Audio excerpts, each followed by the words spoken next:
बिस्मिल्लाहिर्रहमानिर्रहीम। दोस्तों अस्सलाम वालेकुम। आज की इस वीडियो में हम डिस्कस करेंगे सेल्स अकाउंट कि आप एक्सेल में सेल्स अकाउंट कैसे मेंटेन कर सकते हैं।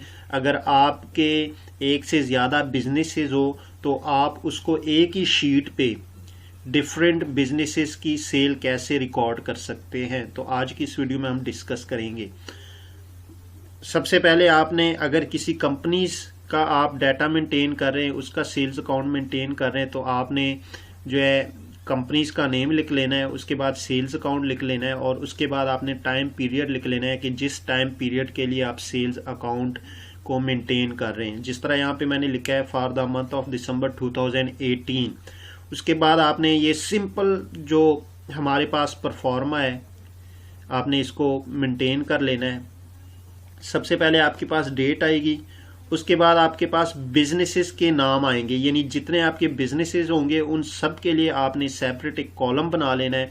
जिस तरह मैंने ये बिजनेस का नाम लिखा है इनकम फ्रॉम स्टेशनरी, यानी हमारा एक बिजनेस है, कारोबार है जिसमें हम डिफरेंट फोटो कॉपीज करते हैं और उसके बाद हम स्टेशनरी का डिफरेंट किस्म का जो सामान है उसको हम सेल करते हैं। उसके बाद मेरे पास जो दूसरा बिजनेस है वो है income from easy load and mobile cards, यानी मेरी एक शॉप है जिसमें मैं इजी लोड करवाता हूँ और उसके बाद मैं मोबाइल कार्ड्स वगैरह जो है वो सेल करता हूँ, उससे मेरे पास इनकम आती है।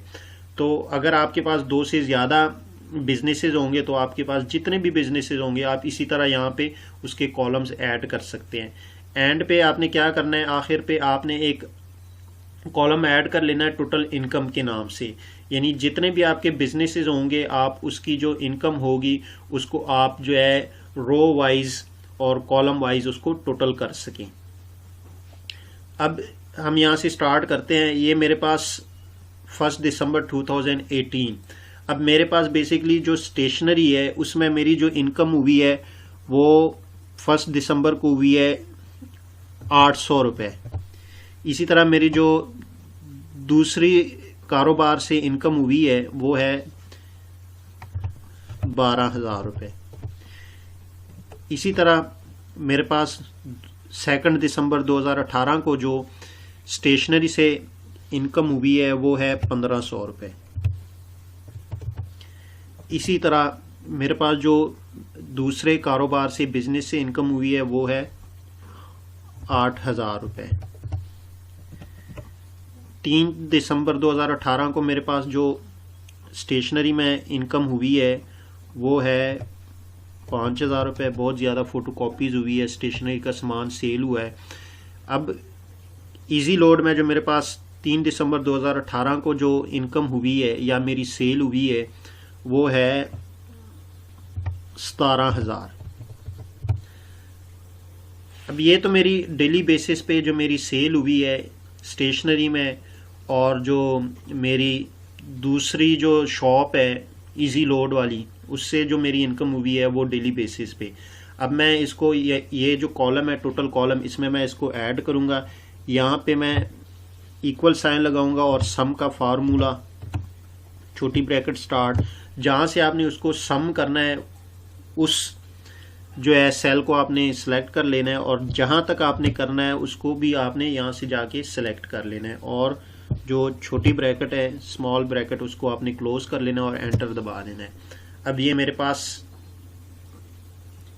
आ गई, डेली बेसिस पे टोटल इनकम मेरे पास आ गई, यानी जो मेरी इनकम है स्टेशनरी और जो इजी लोड है दूसरी शॉप है उन दोनों की 1 दिसंबर में 12,800, 2 दिसंबर में 9,500 और 3 दिसंबर में 22,000। अब ये मेरे पास टोटल डेली बेसिस पे मेरी इनकम जो है ये मेरी यानी डिफरेंट बिजनेसेस से हो रही है। अब मैं यहाँ पे जाके अगर मैं इसको टोटल जो है अपनी जो कारोबार है उसकी एक एक कारोबार की अगर टोटल इनकम जानना चाहूँ तो मैं यहाँ पे सेलेक्ट करके और ये ऊपर जो है सम का जो हमारे पास ऑप्शन आ रही है फंक्शन है इसको हम यहाँ पे प्रेस कर लेंगे तो हमारे पास टोटल आ जाएगी। इसी तरह मैं दूसरे का भी जो मेरा बिजनेस है उसका भी मैं इसी तरह कर सकता हूँ, सम पे जाके उसको।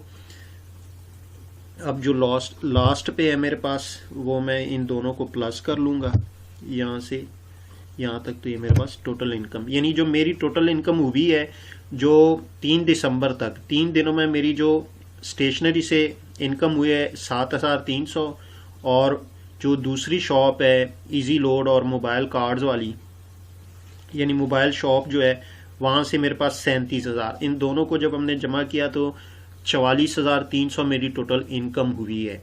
आप अपनी इनकम को इस तरह जो है रिकॉर्ड कर सकते हैं एक ही शीट में। डिफरेंस आपकी अगर कारोबार है, डिफरेंट किस्म के बिजनेस है, तो उसकी इनकम आप एक ही जगह पे जो है उसको रिकॉर्ड कर सकते हैं।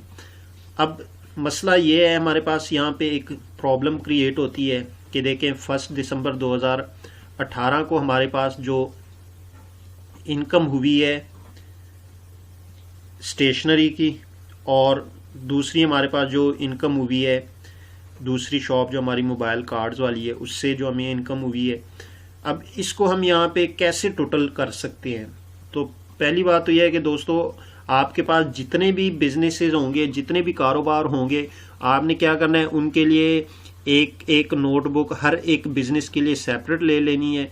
आप जो चीज़ सेल करेंगे आपने उसके लिए एक एक पेज यानी जो है उसके ऊपर आपने डेट वाइज लिख लेना है कि आज 1 दिसंबर 2018 है तो ये स्टेशनरी की सेल होगी, ये हमारी जो है मोबाइल कार्ड्स की सेल होगी। इसी तरह और अगर आपके बिजनेस है तो आप उनके लिए सेपरेट पेजेस पे जो है अपना रिकॉर्ड मेंटेन कर सकते हैं। यानी जो चीज़ आप सेल करेंगे वो आप उस अकाउंट में, उस पेज में जाके आप वहाँ पे उसकी जो है एंट्री कर दें, अपने पास रिकॉर्ड कर लें।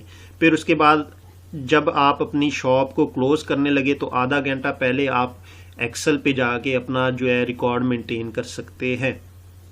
अगर आप एक्सेल पे मेंटेन करना चाहते हैं तो आप क्या करेंगे, आप सपोज हम यहाँ पे स्टेशनरी को ले लेते हैं, चूंकि स्टेशनरी में हमारे पास डिफरेंट किस्म की जो है उसमें चीज़ें हो सकती है।